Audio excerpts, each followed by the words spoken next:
welcome back to our channel. We're the Garso Twins. I'm Britta. And I'm Carly. We would love it if you would subscribe down below. We do a lot of favorites videos like this one. We do a 5 weekly favorites series every Friday that's more lifestyle focused. We do get ready with me's, reviews, all that jazz.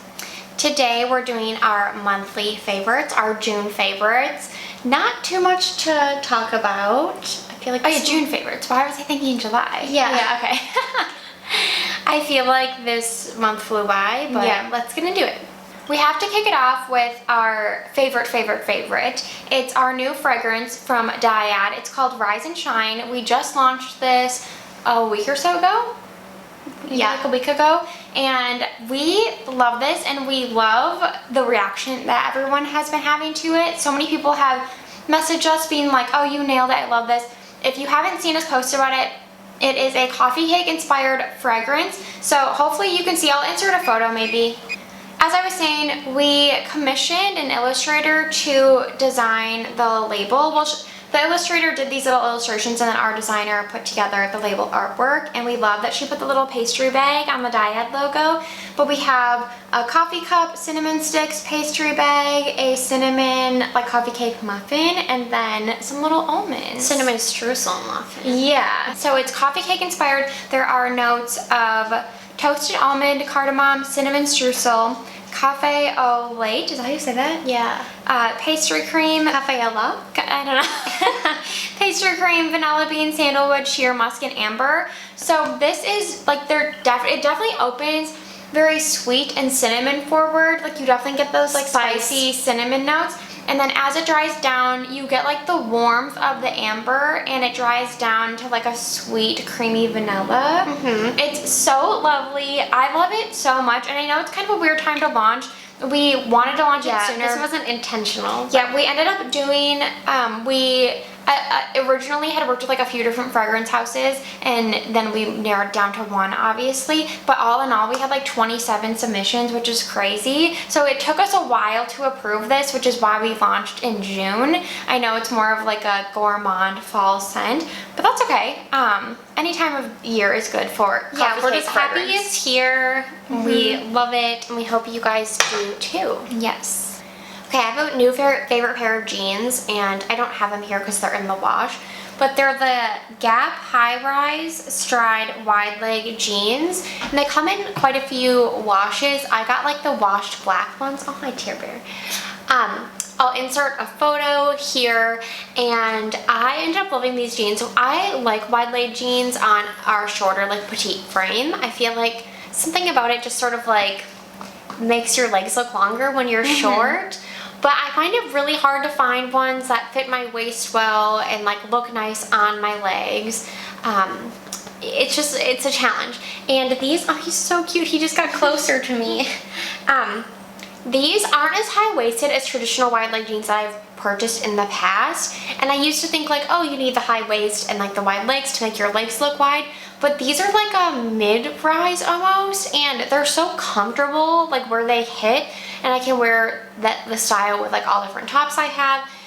The denim is really good quality. It's pretty rigid, but it has so much softness to it, and I think a little bit of stretch. So overall, super high quality. I got them on sale, but I honestly would have paid full price. They're awesome. There's a lot of different washes, but I don't love how the other ones look online, so I'm here. I might order another pair, but we'll see.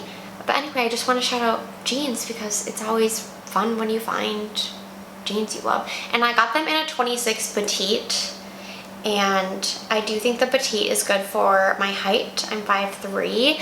I would get them in regular if I was going to wear them with heels though. Okay, next up for me is the Jouer Essential Lip Enhancer Conditioning Lip Treatment in Vanilla.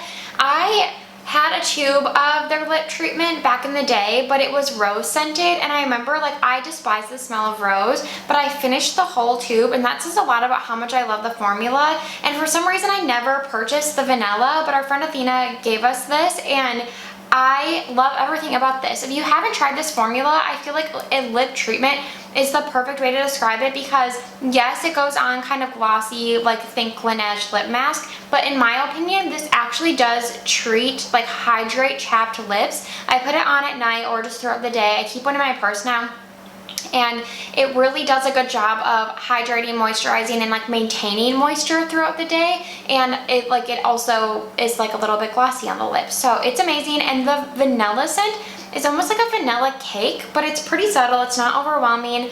I love everything about this. I wish they came out with more, because in my opinion, this is even like more nourishing than like the Summer Fridays Lip Butter Balm. Like I feel like it just really nourishes my lips and no one talks about it. Okay, super exciting jewelry find. So we've been fans of, I think it's pronounced Merewith jewelry, for years now. We started doing wish list videos of just things that we found that we loved, and this ring was on my wish list video probably like 8 months ago, maybe longer, or actually over a year ago, and I've loved it ever since. I actually forgot the name right now, but we'll link the ones we got down below and put photos in. But it was $130 and I just cannot spend that money right now. But I kept thinking like, oh, maybe when like something big happens, I'll like buy that ring, I'll buy that ring. And then she had a sample sale where most things were like up to 70% off. Yeah. And we logged on right when that sale started, and this ring that I wanted for a year happened to be part of the sale. I got it for $40 and I could not be more excited. Nothing has ever happened like that for me. I know people have stories like that, like, oh, I wanted this thing but it's so expensive I couldn't get it, and then like they found it for secondhand, like, or something like that, but I've never experienced that, and this was something I wasn't even looking for, so I was very thankful to the universe for bringing this ring into my life.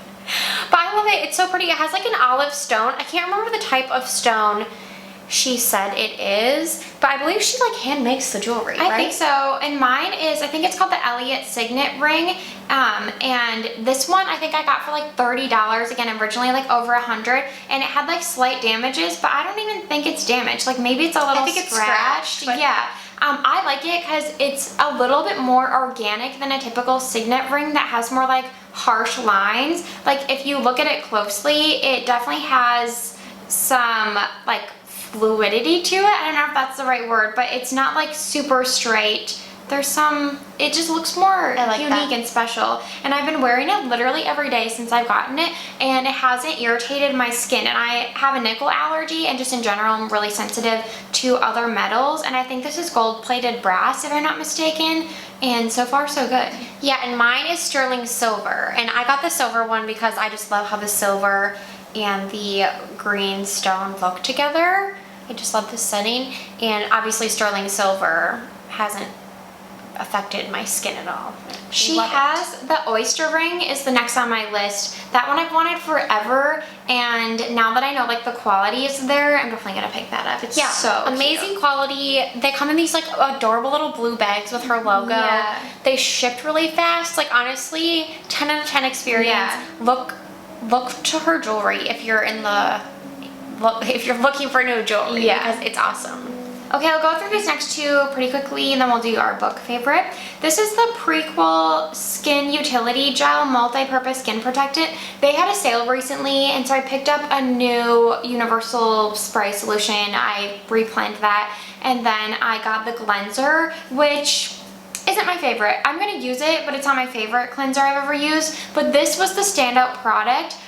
It's basically like it's 20% glycerin, but it's basically an alternative to like Aquaphor if you like to quote unquote slug your face at night, but you don't like that sticky feeling. You want something that sinks in a little bit better, that's like non-greasy. This is it. Hopefully you can see, I just put a little on my finger. It definitely has some body to it. It's like a thick gel, but as you rub it in, it completely like sets down and it feels moisturizing. I think it's the glycerin, and it's not sticky.